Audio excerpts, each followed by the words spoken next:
Nous sommes tous des êtres créés par Dieu pour pouvoir vivre en relation avec les autres. C'est vraiment l'objectif. Le dessein parfait de Dieu dans la création se base justement entre une relation entre Adam et Dieu. Le dessein parfait de Dieu, c'est-à-dire le projet initial lors de la création. Et c'est fort parce que cette relation, elle va satisfaire tous les besoins de l'être humain. L'homme avait des besoins, tous les besoins allaient être satisfaits par Dieu. Ça allait être une relation qui allait l'édifier, une relation qui allait lui faire du bien. En fait, la relation avec Dieu, dans le dessein originel, représente le bonheur. Il y a beaucoup de gens aujourd'hui, nous sommes peut-être dans une quête de bonheur. Il y a des gens qui gagnent de l'argent en faisant la promotion de ça. Vous voulez trouver le bonheur, appelez tel numéro ou suivez telle formation. La Bible déclare que le bonheur se trouve dans la relation parfaite qu'il existait entre Dieu et l'homme. C'était le dessein parfait de Dieu. Il y a bien évidemment la chute, mais ce n'est pas parce qu'il y a une chute que le dessein parfait de Dieu ne va pas continuer à être un dessein parfait. C'est l'être humain qui s'est comporté de manière imparfaite, mais le dessein parfait de Dieu, le projet de Dieu, reste lui parfait. Donc, nous avons été créés comme des êtres relationnels, à l'image un peu de notre Dieu aussi. Dieu est un Dieu relationnel. Dieu est un Dieu un, mais il est aussi un Dieu trois. Vous êtes d'accord avec moi? Donc, Dieu est Dieu, mais Dieu est Père, Fils et Saint-Esprit. Et les trois sont en intime relation aussi.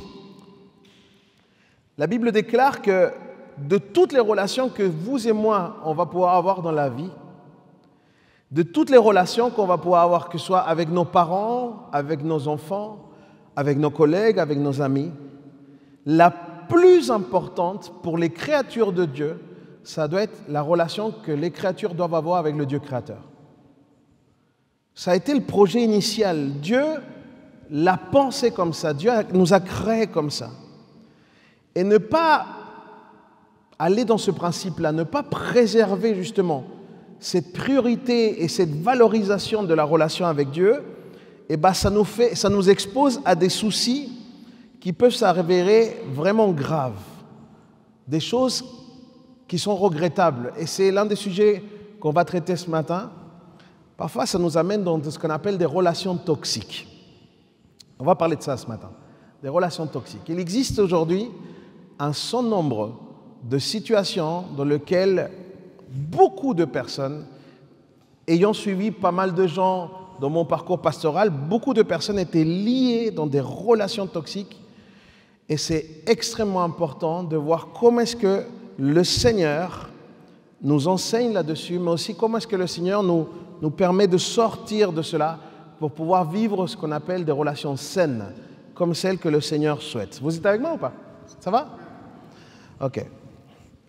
Pour traiter ce sujet un peu plus en profondeur, on va essayer de définir déjà ce qui pourrait être quelque part une relation toxique. Des relations toxiques qui ne se retrouvent pas simplement dans les couples. Beaucoup, c'est dans des couples parfois, mais pas simplement. Ça peut se trouver aussi avec des amitiés, ça peut se trouver dans le milieu professionnel, il y a des relations toxiques.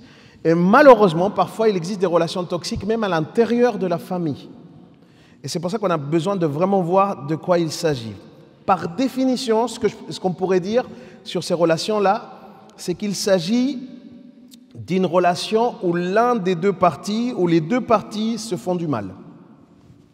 Déjà ça, c'est très clair. Ok? Soit l'un, soit les deux, ils se font du mal. C'est une relation où l'on souffre plus que l'on profite. Et généralement, l'une des personnes s'use à essayer de préserver malgré tout cette relation.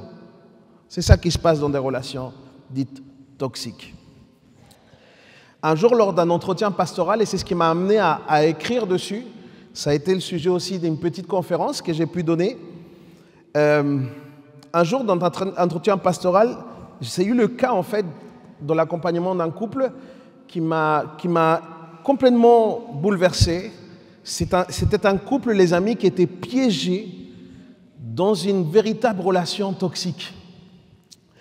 Et au milieu de l'entretien, au milieu de l'entretien, l'une des deux personnes, je ne vais pas dire c'est laquelle, mais a fait entendre un cri fort. Et c'est une personne qui ne parlait pas. Il ne parlait pas pendant tout l'entretien. Et à un moment, la personne, elle crie, et elle dit ça. Il va lui dire à l'autre, il va dire, mais tu me fais souffrir. Et ce tu me fais souffrir m'a tellement bouleversé. C'était tellement de l'intérieur, c'était tellement fort.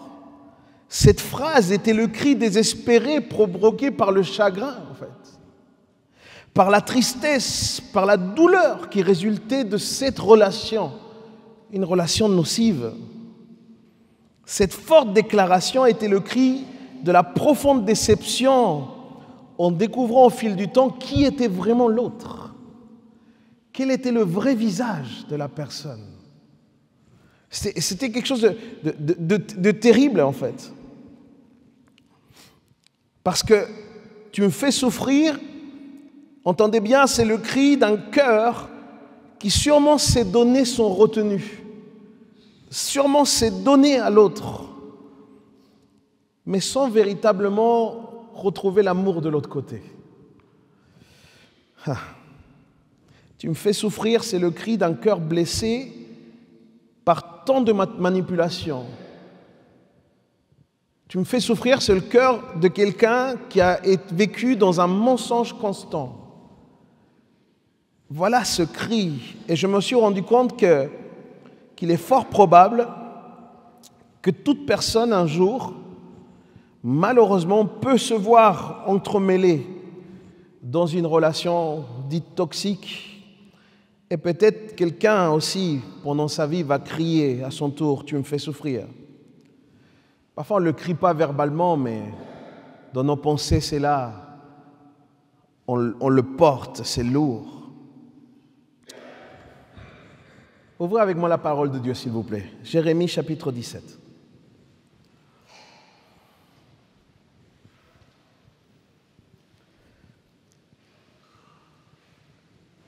Quelque chose d'extrêmement connu, un verset que vous avez tous entendu. Jérémie 17, verset 5. Mais qui est fondamental. Jérémie 17, verset 5.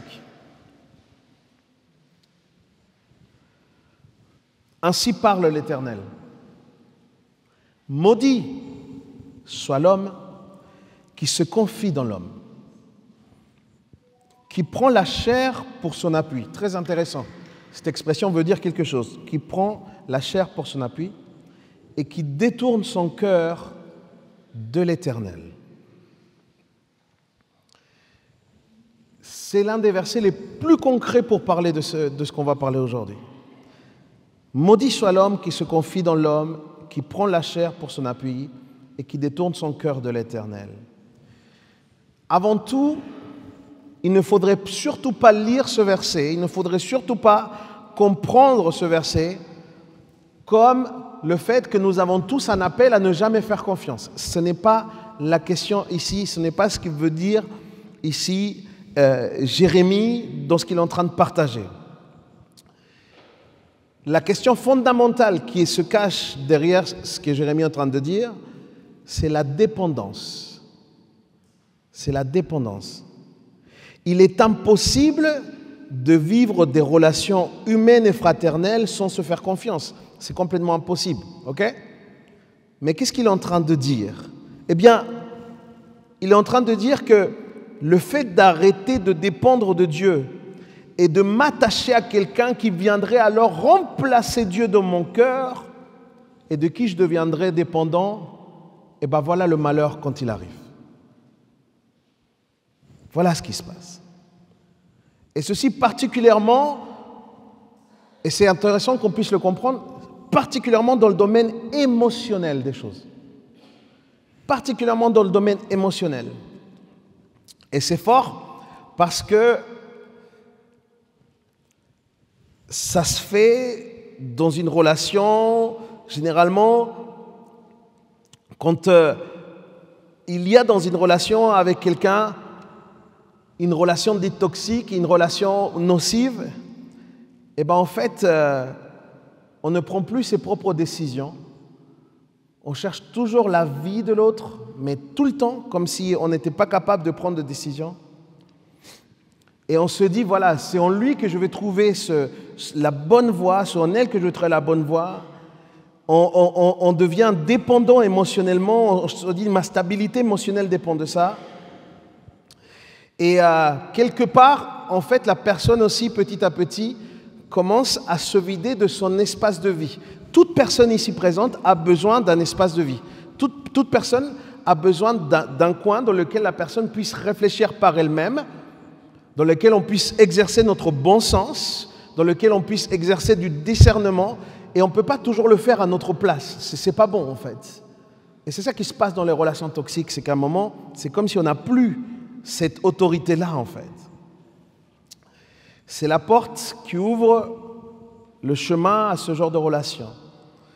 Et je me suis intéressé, maintenant un petit peu plus psychologiquement, aux signes qui permettent de savoir si nous sommes aujourd'hui dans une relation toxique ou pas, ou si nous avons vécu une relation toxique ou pas. Voilà les signes très très concrets. Je vais être très très concret ce matin. Il y a souvent dans ce genre de relation une exigence d'exclusivité.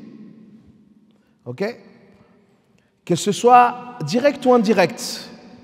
Et souvent, dans cette recherche d'exclusivité, on utilise un espèce de petit chantage. Si tu m'aimes, alors montre-moi que... Vous voyez ce que je veux dire?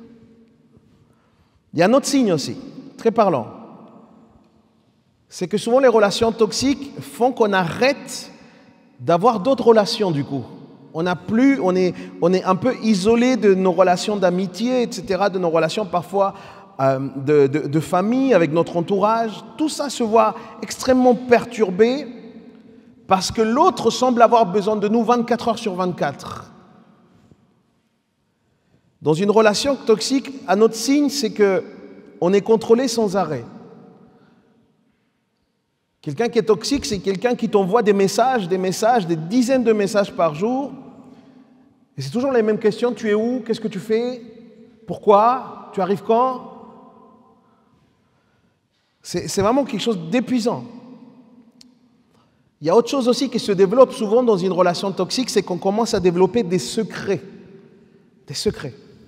On commence à s'ouvrir, on commence à partager des choses un peu profondes, un peu trop personnelles. Et du coup, après, ça crée un lien de chantage aussi. On peut utiliser ces mêmes choses, ces mêmes secrets pour pouvoir tenir encore l'autre. Malheureusement, dans des relations toxiques, il peut y avoir aussi la présence de violence, d'oppression, violence physique, verbale, violence psychologique, ça existe. Dans une relation toxique, l'un des signes, c'est qu'on est manipulé, notamment par des menaces. Si tu sors, si tu vas avec tel, ose faire ça. On est dans ce genre d'atmosphère. Dans une relation toxique, on a presque toujours la faute des choses qui se passent. C'est jamais la faute de l'autre. Donc il y a une culpabilité qui s'installe. On domine l'autre par la culpabilité. Et quand c'est la faute de l'autre, alors l'autre, il nous fait des promesses hyper fortes. T'inquiète pas, plus jamais.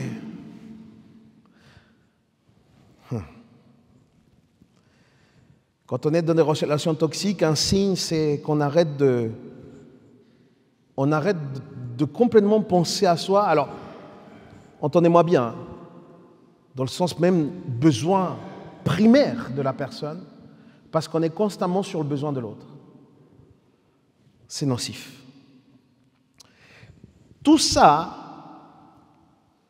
s'explique parce que quelque part, cette relation, on va l'idéaliser. C'est une relation finalement qu'on va mettre au centre de notre vie. Et donc, parce qu'on va la mettre au centre de notre vie, elle va prendre la place de Dieu. Les amis, toute relation comme ça, ce sont des relations toxiques. Ce sont des relations nocives. Et les conséquences, et c'est assez terrible, parce que dans ce genre de relation, nous commençons à ne plus être nous-mêmes.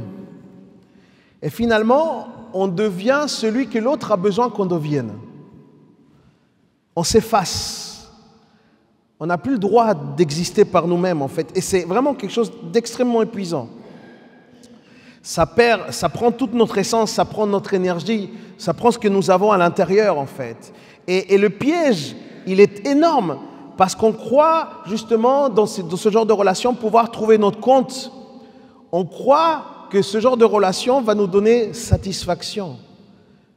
Parce qu'au travers de ces relations, beaucoup peuvent se sentir comme des héros dans la situation. Comme celui qui va sauver, comme celui qui... Heureusement que tu es là. Et du coup, on peut entretenir une espèce d'idéal du regard de l'autre. Ou alors, on va pouvoir chercher et on devient par moments à mendier des mots, des choses qui pourraient rassasier notre cœur pour pouvoir nous faire sentir bien. Mais en fin de compte, il y a toujours plein de confusion. Parce que dans une relation toxique, la personne peut nous dire tout et son contraire. Et le but, c'est ça, c'est de nous larguer. Le but, c'est qu'on soit perdu. Ça marche malheureusement comme ça. Et le pire de tout, les amis, voilà sans doute la pire des choses, c'est que souvent les gens qui sont dans des relations toxiques normalisent la situation en trouvant plein d'excuses. Non, mais tu sais, c'est parce que c'est son histoire, tu sais pas de quel milieu il vient, tu sais pas comment il a été maltraité, etc. Non, mais tu sais, il va changer. Non, mais tu sais. Et puis on donne plein d'excuses. Et on finit, comme dit la parole, par appeler le mal bien et le bien mal. On peut constater pas mal de similitudes maintenant dans les personnes qui sont potentiellement plus à même d'être attirées dans ces relations toxiques, plus à même d'être piégées. Il y a des personnes qui ont certains profils qui peuvent être piégées très rapidement. Ce sont des personnes qui généralement ont eu un vrai manque dans leur enfance. Par exemple, des parents qui n'ont pas été forcément présents, des parents qui n'ont pas démontré d'affection, qui n'ont pas fait de câlins, des parents qui n'ont pas donné des espaces pour parler, qui n'ont pas eu de regard bon envers leurs enfants, ou des paroles d'appréciation, de « tu es belle, mon fils, ma fille, tu es beau, mon fils, je suis fier de toi, je crois en toi ». Ce sont des personnes qui n'ont pas eu droit à ça, en fait. Et il y a comme un manque aussi de sécurité, il y a un manque de protection. Et du coup, ce genre de personnes vont forcément être beaucoup plus attirées à aller vers des relations toxiques. Tous ces manques, et tous ces manques qui se vivent dans l'enfance, ça crée des blessures dans les personnes. Et ce sont des besoins naturels de l'enfant. Je dois le dire vraiment très clairement ce matin. L'enfant a des besoins. Et lorsque nous décidons d'avoir un enfant, lorsque nous accueillons un enfant dans notre famille, nous décidons aussi de répondre aux besoins de l'enfant. C'est important. Alors, peut-être qu'on peut ajouter à cela, malheureusement, que souvent, ces mêmes personnes, pendant leur enfance, pendant leur adolescence, ils vont vivre des traumas. Beaucoup de personnes vont vivre des abus. Ils vont vivre des choses vraiment extrêmement terribles dans leur enfance. On va leur voler leur innocence. Et ça crée justement des personnes particulièrement vulnérables, particulièrement propices à rentrer dans ce genre de relation de dépendance émotionnelle. Et ce que je vous partage là, hélas, est beaucoup plus fréquent de ce que vous pourrez le penser. C'est la réalité de beaucoup plus de personnes de ce que vous pourrez penser. Vous n'avez qu'à regarder les statistiques de viols, des choses très malheureuses que parfois se vivent même dans le sein familial. C'est une réalité. Peut-être, mon frère, ma soeur, que c'est aussi ta réalité. Et l'idée, ce n'est pas de te culpabiliser ou de te faire sentir mal. Si le Seigneur te parle déjà sur ça, je te prie de prendre un rendez-vous. Si déjà c'est quelque chose qui te parle, c'est très important, si tu as à cœur et si tu le permets, qu'un pasteur puisse t'accompagner, qu'un frère puisse t'accompagner. C'est très important. Ou une sœur qui soit préparée pour cela. Ne reste pas dans cet état-là. Je crois que le Seigneur a permis que l'Église soit l'Église, qu'il y ait des personnes qui aient vécu aussi des choses dans lesquelles ils ont été restaurés, dans lesquelles le Seigneur a agi avec une guérison, pour qu'eux, à leur tour, ils puissent aussi propager de la guérison, qu'ils puissent, eux, à leur tour, servir et aimer ceux qui ont besoin de cet amour-là. Amen. Les amis, il y a un énorme mensonge dans notre société qui est celui de « le temps guérit tout ». C'est un énorme mensonge. Le temps ne guérit pas tout. Jésus guérit tout. Jésus est capable de guérir absolument toutes les blessures, tous les dysfonctionnements que la personne ait pu vivre depuis sa naissance. Le Seigneur est capable de tout restaurer. Et il le fait au travers de la révélation de l'identité de la personne. Et quand la personne, elle comprend son identité, elle sait alors qu'en tant qu'enfant de Dieu, c'est une personne qui est aimée, c'est une personne qui est désirée et c'est une personne qui est acceptée de Dieu. Ne laisse pas au temps ce que le Seigneur veut faire.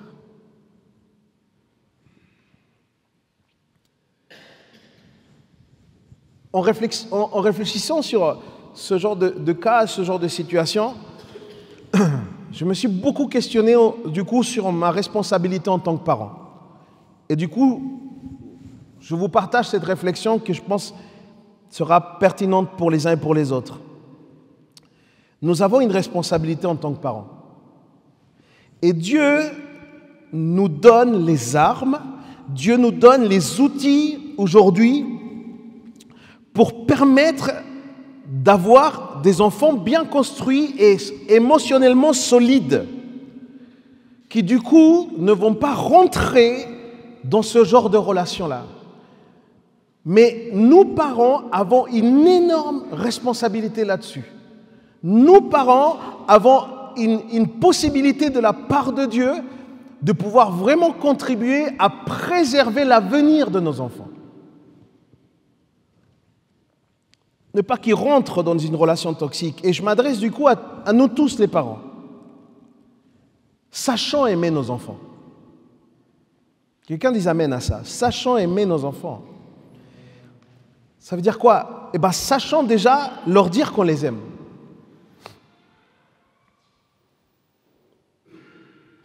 Peut-être que tu te dis, mais moi, on ne m'a pas élevé comme ça. Peut-être que tu te dis, mais moi, ce n'est pas ma culture. Mon frère, ma soeur.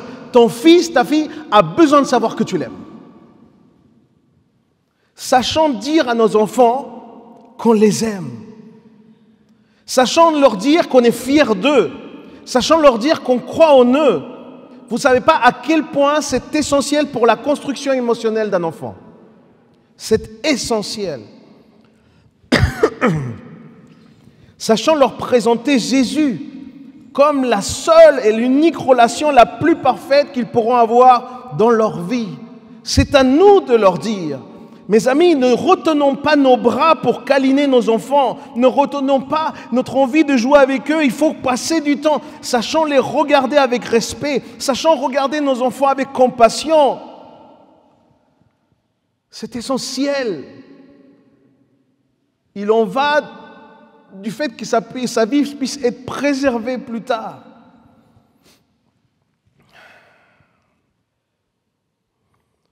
Je suis tellement triste de constater que ce que les enfants ne trouvent pas dans le foyer, que ce que les enfants ne trouvent pas auprès de leurs parents, ils le cherchent ailleurs.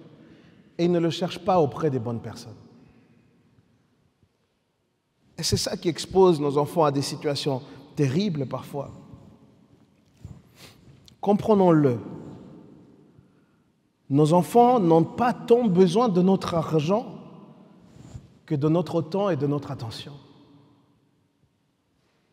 Je vais redire ça. Nos enfants n'ont pas besoin tant de notre argent que de notre temps et de notre attention.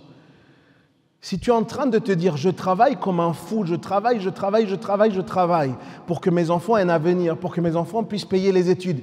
Et si ton enfant ne désire qu'une chose, c'est que tu lui accordes une petite heure par jour ou une petite demi-heure par jour, mon frère, ma soeur, la seule chose que tu es en train de faire, c'est que tu es en train de créer des trésors qui sont là, sur la terre.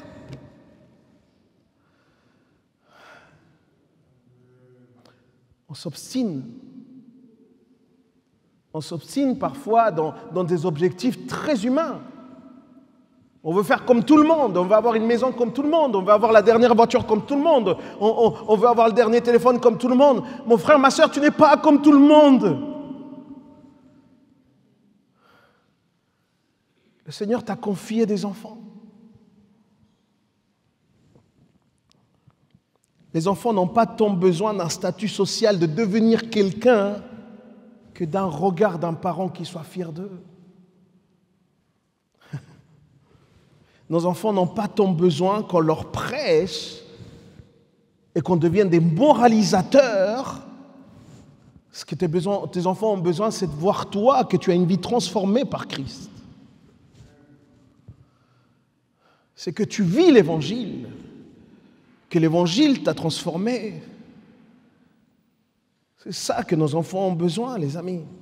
Nos enfants n'ont pas tant besoin qu'on soit leurs potes. C'est quoi cette génération d'aujourd'hui? C'est quoi cette génération de parents qui pensent qu'on doit être les amis de nos enfants, les potes de nos enfants? Les amis, non, ce n'est pas vrai. Les amis, il va les trouver à l'école, les amis, il va les trouver ici dans l'école du dimanche, ici à l'église. Les amis, il peut en trouver partout. Des parents, ils n'ont que toi. Ils n'ont que toi. Tu sais de quoi ils ont besoin, tes enfants? Tes enfants, ils ont besoin que tu sois leur berger. Le berger de ta maison. Que tu les portes spirituellement. Que tu les encourages, mais aussi que tu puisses mettre des limites. C'est de ça que nos enfants ont besoin. Si nous voulons que nos enfants vivent plus tard des relations saines, ça commence par nous, par la qualité de la relation que nous avons déjà avec eux. C'est un investissement qui nous coûte, mais c'est un investissement essentiel. Dieu nous prête leur cœur, alors sachons en prendre soin. Quelqu'un dit Amen à ça?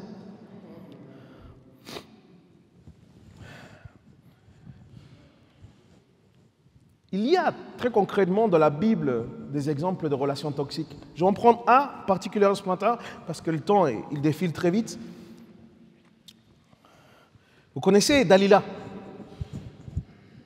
Là, on parle des vraies affaires. Là. L'histoire de Samson est hyper intéressante sur l'histoire des relations toxiques. Pour ceux qui ne connaissent pas forcément l'histoire, Samson, mis à part, avant même quelque part sa naissance, au moment de sa naissance, il va vraiment être consacré, quelqu'un que Dieu avait vraiment choisi, et Samson va tomber amoureux d'une femme qui s'appelle Dalila. Et ce qui était terrible, c'est que cette femme n'appartenait pas au peuple de Dieu, et donc appartenait au peuple ennemi. Et le peuple ennemi avait une particularité, c'est que c'était un peuple idolâtre. Donc, elle rendait des cultes à plein d'autres dieux plutôt qu'à l'Éternel. Dieu avait fait un mandat très clair. Dieu avait dit « Ne vous mélangez pas avec les peuples étrangers à cause de leurs pratiques païennes, à cause de la corruption, à cause de que leurs cœurs sont détournés de ma voix, à cause de qu'ils ne dépendent pas de moi, à cause de qu'ils n'ont pas de relation avec moi. Du coup, n'allez pas vers ça. » Et qu'est-ce que Samson a fait?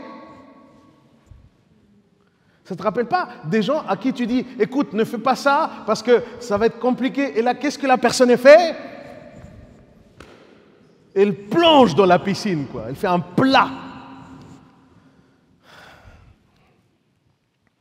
C'est tellement humain. Tellement humain. Peuple idolâtre, Samson va succomber au charme de cette femme.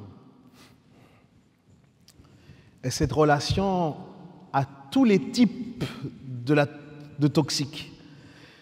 Et je vous propose qu'on s'intéresse aux caractéristiques de la personnalité de cette femme, pour que vous puissiez vraiment voir et constater avec moi à quel point c'est concret. Ça me semble très pertinent pour pouvoir identifier comment sont les personnes dites toxiques. À partir de là, mon frère, tu vas sortir avec d'autres yeux de dehors, là. Demain, là, quand tu vas arriver au travail, tu vas être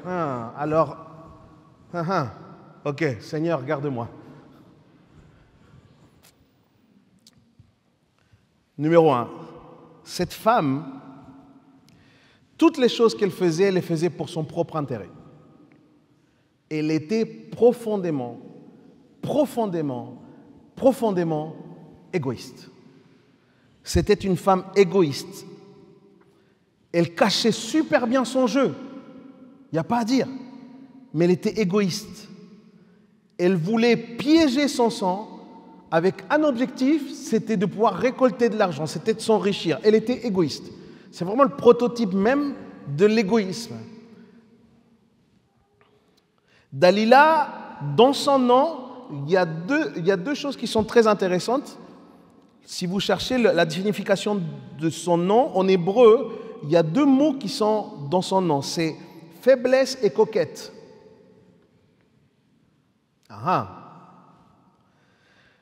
Donc, son objectif, c'était séduire pour affaiblir l'autre. C'est déjà dans son nom. Séduire pour affaiblir l'autre. Cette femme, elle manipulait. Elle manipulait tout le temps. Elle avait l'art de parler, elle savait parler. Et elle était constamment dans des chantages, constamment, pour obtenir ce qu'elle voulait. Et la 4e chose, et c'est sans doute la plus redoutable, c'était que c'était une femme coriace et très patiente tant qu'elle n'avait pas obtenu ce qu'elle voulait. Voilà qui était Dalila. C'est d'ailleurs très clair, parce que là je vous vois avec des gros yeux, c'est biblique. Allez avec moi dans Juge 16. Juge chapitre 16. On va lire verset 15. Juge chapitre 16, verset 15.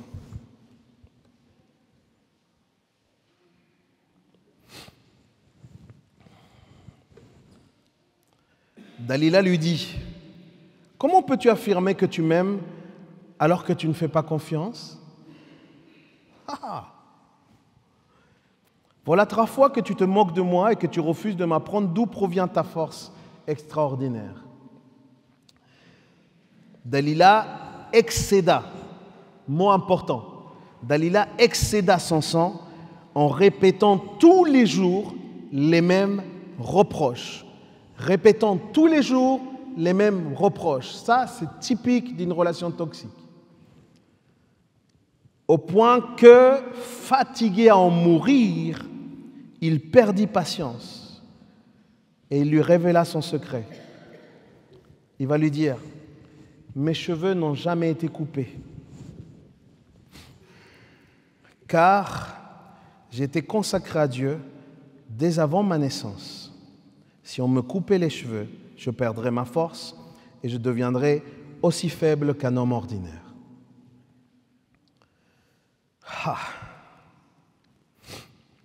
Alors oui, d'un côté,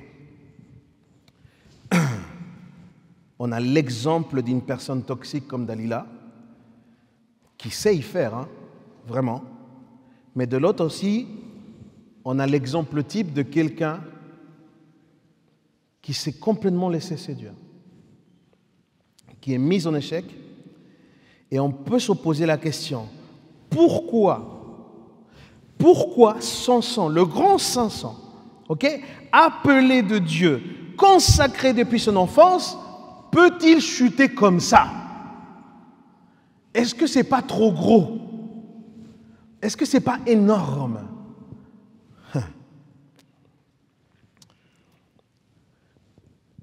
Samson décrit sa faiblesse comme le fait qu'on puisse lui couper les cheveux, mais en fait, la faiblesse de Samson, c'est d'avoir oublié que tout ce qu'il était, il le devait à Dieu. La faiblesse de Samson, ça a été d'oublier qu'il dépendait totalement de Dieu. C'était ça la faiblesse de Samson. Et sa force ne venait pas de ses cheveux, les amis. Sa force venait de Dieu. La source de sa force était Dieu lui-même. Et Dieu, légitimement, je crois qu'il espérait toujours avoir cette première place dans le cœur de Samson, dans la vie de Samson. Il espérait que cette relation soit sa priorité. Et vous savez quoi? L'histoire de Samson est marquée par quelque chose de très intéressant. Vous pouvez lire toute l'histoire. Il y a 3 chapitres qui parlent sur Samson. Et il se passe quelque chose de très étrange. On ne voit presque jamais Samson parler à Dieu. Pendant les 3 chapitres, on le voit faire des choses extraordinaires. Il va combattre, et à un moment il va prendre une mâchoire, il va tuer des gens. C'est incroyable son histoire. Mais on le voit très très rarement parler à Dieu. Ça dit quoi ça? Ça dit que Samson, en fait, vivait une vie en considérant qu'il avait acquis un certain nombre de choses, que quelque part c'était en lui, que c'était sa nature. Et du coup, il ne vivait pas cette relation qui lui permettait de reconnaître qu'il était en dépendance de Dieu. Il pensait pouvoir faire l'économie de la relation avec Dieu. Il ne parle presque jamais. Et la personnalité de Samson, toutes les particularités qui faisaient de lui qu'il soit un grand homme de Dieu, et bien en fait, c'était simplement parce qu'il venait de Dieu, tout ça provenait vraiment de Dieu. Se détacher de Dieu, c'était aussi se détacher de qui il était vraiment. Quelle était son énergie, sa source, sa provision en fait? Mes amis, il en est de même pour nous, pour chacun d'entre nous, c'est la même chose. Quand nous tombons dans des relations toxiques, nous nous éloignerons forcément d'une profonde relation avec Dieu. Quand on tombe dans une relation toxique, forcément, ça nous éloigne de celui qui nous donne toute notre source, celui qui nous donne notre identité, celui qui donne la raison d'être.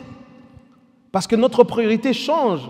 Et l'une des conséquences les plus terribles, c'est que nous perdons cette essence, nous perdons cette identité.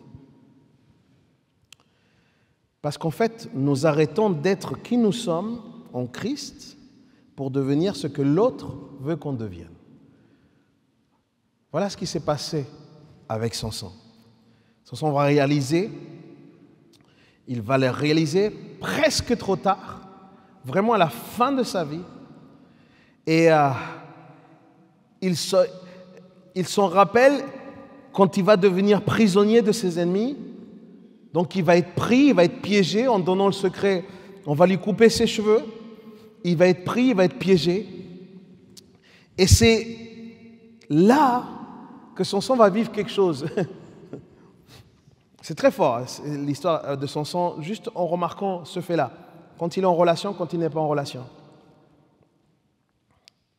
Samson, donc, il va être pris, il va être emmené en prison. Et ce n'est que quand il va être avec des chaînes que Samson va faire un cri. En gros, ça va être qu'à ce moment-là que Samson vraiment va commencer une relation avec Dieu. Ça va être à ce moment-là que vraiment il va prier. Et au moment où il va prier, la Bible dit qu'il va faire plus de dégâts que tout ce qu'il n'a fait dans toute sa vie. Samson, sans prier, faisait déjà des choses. Mais quand il a commencé à prier, il s'est passé l'extraordinaire. Je suis en train de parler à quelqu'un là. Peut-être que tu te dis, moi je suis de famille chrétienne, moi j'ai toujours vécu la foi comme ça. Non, tu ne sais pas ce qui est possible de se passer dans ta vie dès lors que tu commences une réelle relation avec Dieu, dès lors que tu commences une vraie vie de prière. Tu pourras faire bien au-delà de tout ce que tu as fait jusqu'à aujourd'hui. Ça a été la réalité de Samson. Dieu, là, dès que Samson détermine de rétablir cette relation avec lui, et ben c'est là où il va obtenir cette plus grande victoire qu'il avait obtenue jusqu'à là en tout cas. Dieu rétablira, mes amis, cette relation avec toi dès que ton cœur prendra la décision de revenir Dès que ton cœur prendra la décision de faire de lui ta priorité, en fait, c'est là, en fait, que Dieu va rétablir tout ce qu'il faut rétablir. Et le signe de la détermination, le signe de que vraiment tu sors de ça et que tu prends cette décision, eh bien le signe, c'est ton obéissance. Parce que la plus belle des adorations n'est pas la louange ici le dimanche, les amis. La plus belle des adorations, c'est notre obéissance quotidienne au Seigneur. C'est là la manifestation visible que nous sommes en relation avec Dieu. C'est que nous lui obéissons.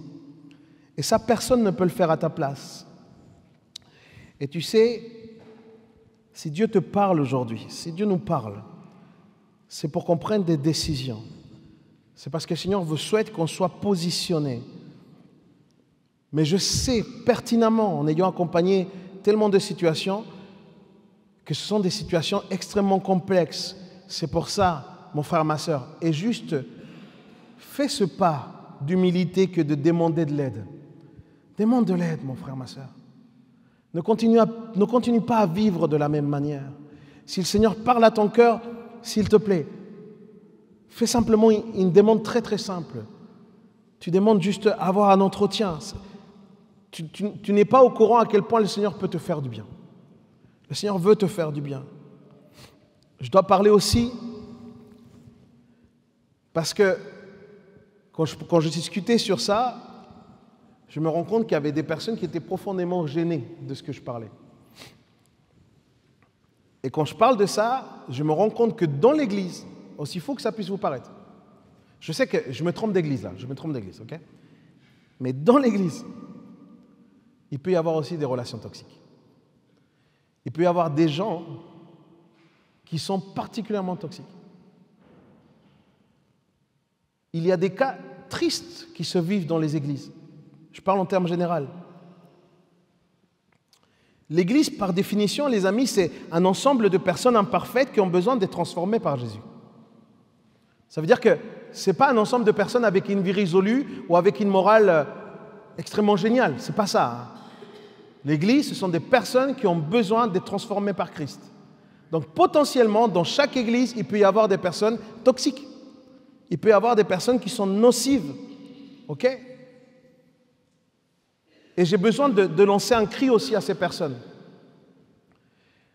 J'ai besoin de dire à ces personnes, à quoi est-ce que tu joues ? Je le dis vraiment de la part du cœur de Dieu. À quoi est-ce que tu joues ?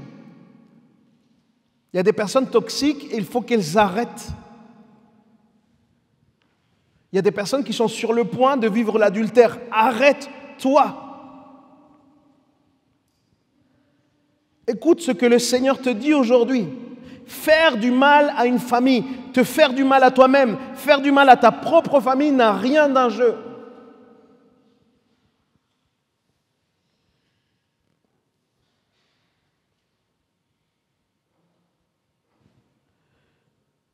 Tu as besoin de te repentir et de guérir toi aussi.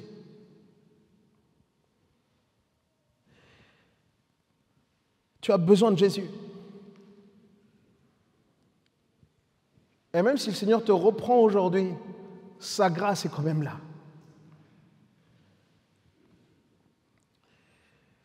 On a besoin de Jésus. Malgré le mal que tu aies pu faire, le Seigneur cherche aussi à rentrer dans une profonde relation avec toi. Le Seigneur veut te guérir et veut te libérer du mal qui est dans ton cœur. Si tu ne regardes pas les autres de la bonne manière, si dans ton regard il y a quelque chose de malsain, mon frère, ma sœur, tu as besoin de te repentir. S'il y a des sœurs ici qui peuvent se sentir mal par des regards des frères ou inversement, c'est qu'il y a quelque chose que le Seigneur doit guérir. Et Dieu veut le faire. Le Seigneur est beaucoup plus concret sur nos réalités de ce qu'on pense. Mais on a besoin de reconnaître que nous avons besoin de Jésus. On a besoin de vivre en tant que nouvelle créature. On a besoin de vivre dans cet amour véritable, l'amour qui bannit la crainte, l'amour de Dieu. Mes amis, je vais finir avec ça. Prioriser notre relation avec Dieu. C'est essentiel. C'est essentiel, prioriser notre relation avec Dieu pour guérir des déceptions, pour guérir des douleurs émotionnelles, pour guérir des manques. Nous devons décider d'aller vers l'amour de Dieu, qui est la promesse de la guérison de notre passé. L'amour de Dieu est le seul qui peut nous rassasier. Si nous voulons avoir une saine estime de soi, de saines relations amicales, de saines relations de couple, nous avons besoin de comprendre que seul l'amour de Dieu démontré par le sang versé, c'est cet amour-là qui nous lave, qui nous restaure, qui nous libère et qui nous guérit. Nous avons besoin de l'amour de Dieu.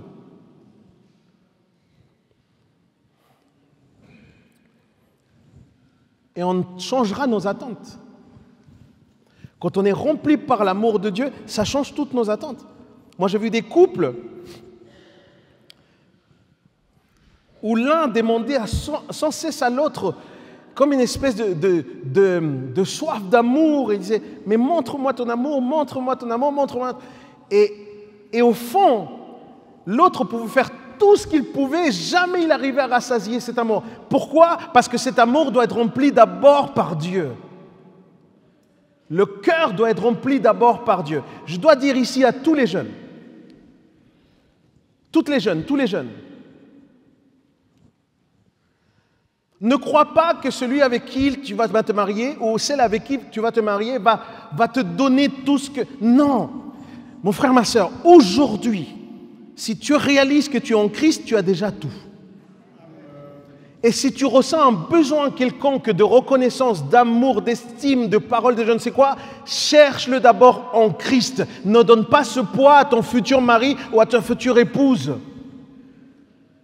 Tu dois déjà te nourrir de Dieu.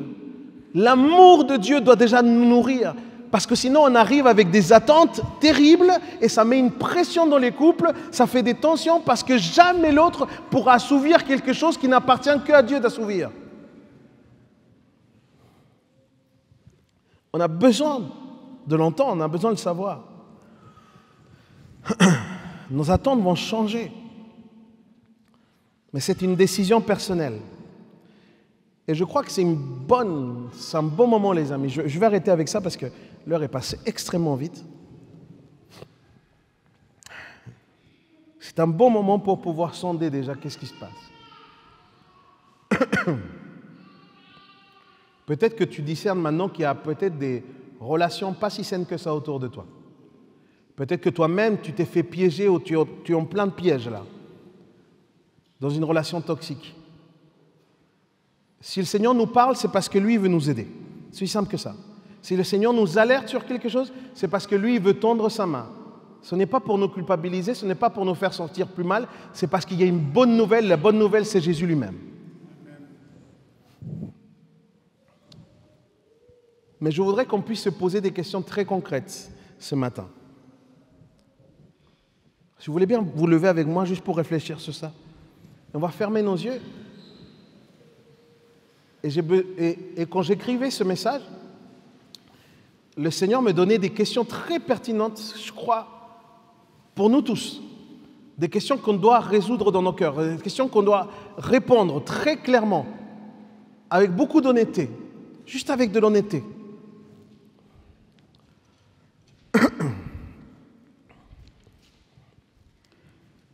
Fermons nos yeux un instant.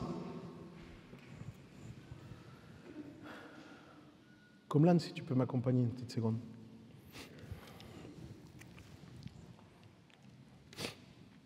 Que répondriez-vous à Dieu? Que répondez-vous ce matin à Dieu? Si lui vous demande, est-ce que cette relation que tu vis,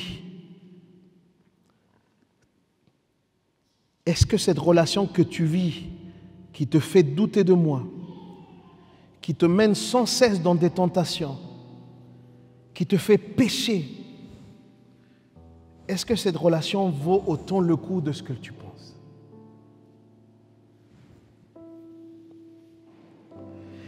Est-ce que cette relation qui fait du mal à ton entourage, qui met à mal même ton appel, vaut vraiment le coup? Le Seigneur te demande, pourquoi as-tu si peur de te retrouver seul alors que je te promets de ne jamais te laisser?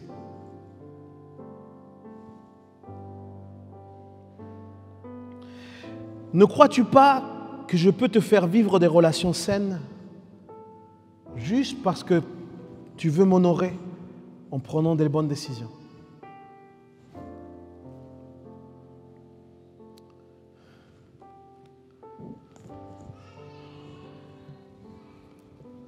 Le Seigneur me mettait à cœur ces questions. C'était très concret, très vrai. Très concret.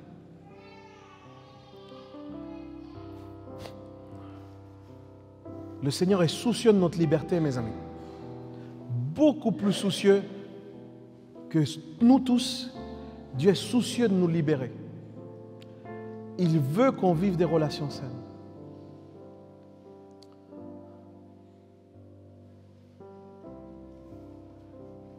Et le Seigneur veut guérir des cœurs encore ce matin. S'il vous plaît, là où vous êtes, on va prier ensemble le Seigneur.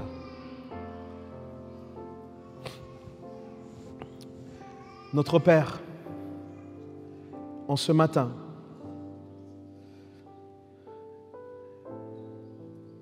Seigneur, nous te disons qu'il n'y a rien comme ton amour, Seigneur. Et peut-être que nous avons cherché de l'amour dans des mauvais endroits. Et peut-être que nos cœurs s'est détournés, Seigneur. Peut-être que notre cœur s'est laissé séduire. Mais Seigneur, tu nous cherches. Tu nous appelles. Tu nous attires à toi. Tu nous attires à toi par des cordages d'amour, encore ce matin, Seigneur. Et si tu nous attires à toi, Seigneur, c'est pour toucher nos vies. Oh oui, je crois, Père éternel, que ce matin, tu es capable de toucher les cœurs au nom de Jésus. Père éternel, que ceux qui sont dans des deuils, que ceux qui sont dans des souffrances, dans des tristesses, dans des angoisses, que ceux qui sont désespérés, Seigneur, ce matin, à cause de ta puissance, à cause de ton onction, à cause de ton nom, à cause de ton sang, qu'ils soient guéris au nom de Jésus. Seigneur, viens comme un baume dans nos cœurs. Et Seigneur, aujourd'hui, on veut te dire, Seigneur, qu'on veut se tourner vers toi. On ne veut plus se tourner à gauche ou à droite. On ne veut plus chercher ailleurs ce qu'il y a en toi, Seigneur. Seigneur, ce matin, on veut se réconcilier avec toi. Ce matin, Père éternel, on veut axer notre vie, Seigneur, sur une relation d'abord intime avec toi. Seigneur, nous avons besoin d'être intimes avec toi pour pouvoir être intimes avec nos enfants. On a besoin d'être intimes avec toi pour pouvoir être intimes avec notre entourage, notre famille, nos amis, Seigneur. On a besoin, Seigneur, d'avoir une profondeur, Seigneur, dans notre relation avec toi pour pouvoir avoir de la profondeur dans une relation avec les autres. Seigneur, sans toi, ça n'a aucun sens. Mais avec toi, Seigneur, avec toi, ça sera bon, Seigneur. Avec toi, ça sera bon. Avec toi, ça durera. Avec toi, Seigneur, c'est une aide constante. Oh, Seigneur, vers qui irions-nous? Seul toi seul, Seigneur. Toi seul, tu as les paroles de vie. Seigneur, viens restaurer les cœurs, Seigneur, au nom de Jésus. Oh, mon frère, ma soeur, si tu veux que le Seigneur restaure ton cœur, ta vie, lève tes mains vers le ciel comme un signe d'abandon, comme en disant, Seigneur, viens dans ma vie. C'est juste entre toi et Dieu. Lève ta main vers le ciel et dis-lui, Seigneur, viens restaurer mon cœur. Seigneur, restaure mon cœur, Seigneur. Restaure mon cœur. Seigneur, je veux revenir à ce plan, à ce dessein parfait avec toi, la relation, Seigneur, en toi, qui remplissait tout, qui comblait tout, Seigneur. Seigneur, restaure mon cœur, restaure ma vie. Restaure ma vie. Dis-lui avec tes propres mots ce matin au Seigneur. Seigneur, restaure mon cœur. Restaure ma vie, Seigneur. J'ai besoin de toi. Je te désire, Seigneur. Dis-lui merci pour ta présence. Merci parce que tu me parles, Seigneur. Merci parce que tu es avec moi, parce que tu ne m'abandonnes pas. Tu connais mon cœur.